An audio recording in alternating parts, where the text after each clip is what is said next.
What's up, everybody? So giving my nitrous solenoids a little extra power.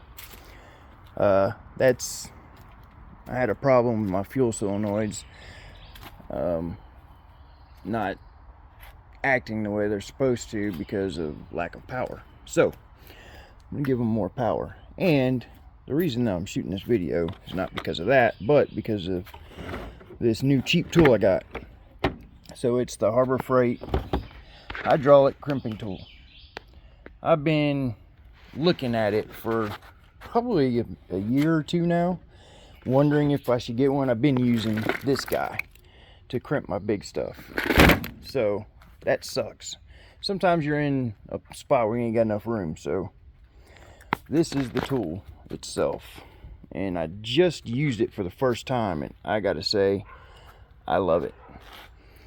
It comes with all the different dies from, I don't know, seven up to 0. It's 2 dies each. I've never even, I don't think there is a 7 wire, but whatever, maybe there is. Oh, there's a 14, never mind. It keeps going, it gets smaller. So it goes from 14 to 0. And I just used a number 4 for the power that I'm sending up for the relays. And look at the crimp it just made. Isn't that nice? Let's see here, get out of the sun. That is a nice crimp. Both sides look exactly the same. It's not offsided, it's not, I mean, I would get all kinds of crimps with them long crimpers that I got, but this makes a very nice crimp. And then I'll just pull this over it, heat shrink that, and bam, nice. And it'll go on to here. So if you do your own wiring, I highly recommend this. I think it's normally 60 or 80 bucks. I caught it on sale for like 40 something, and I was like, screw it, I'm getting it. I've been wanting it.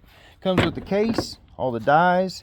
Comes with a little rebuild kit, all the seals that you need to rebuild it one time, I guess 1 or 2 times, I don't know. But and instructions. So not a bad purchase at all. So it'll handle any of these that I got. And I only use these on bigger wires. Other than that, I use the Wi-Fi, because that's the best that I know of. I use the Wi-Fi connectors.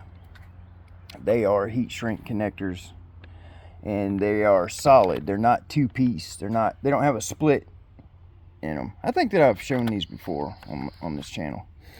But they're thick and solid. They don't loosen up. They're good stuff. I won't wire any of my stuff without at least these.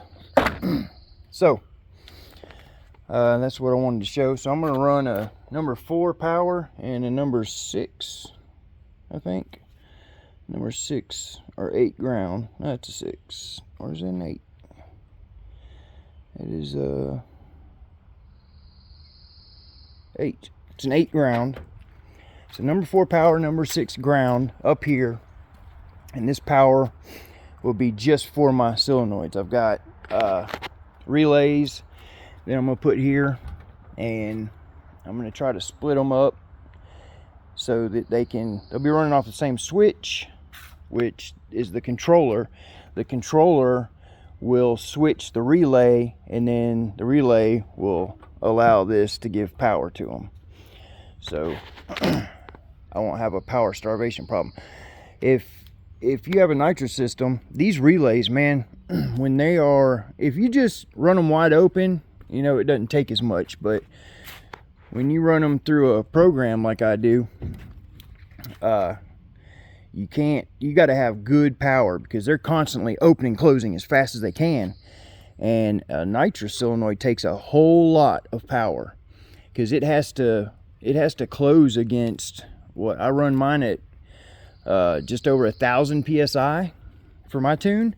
So that thing has to close against 1,000 psi trying to come up through it. So that takes a lot of power, and there's 2 of them. So, and then you got your fuel solenoid, which that only has to close against 5 pounds of pressure, so that ain't much. So the nitrous solenoids are stealing all the power if you got them wired together. And that'll make one of the 2 go out. In this case, my fuel solenoids went out, so I got brand new ones on there. I went to the track and tried to run it, but as soon as I let off the trans brake, it just because it was, the fuel solenoids weren't opening and closing, they were just opening. So, but the nitrous solenoids, they were doing what they were supposed to. They were stealing all the power.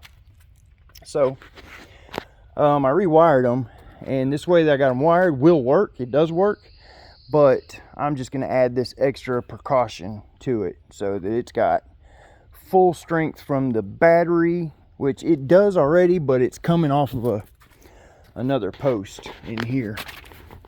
So I've got my powers up there and my grounds, and then another set out there. So I'm just going to give them the absolute from the battery. Or I wonder if I should do it straight off the alternator. No, it's got to be the battery. Battery's more stable. Alternator, the amps can go up and down on you, and you don't want that. I mean, I know at full throttle it's probably going to stay pretty stable, but the battery is just way more stable. So I'm going to go with battery. All right, well, I just wanted to show that tool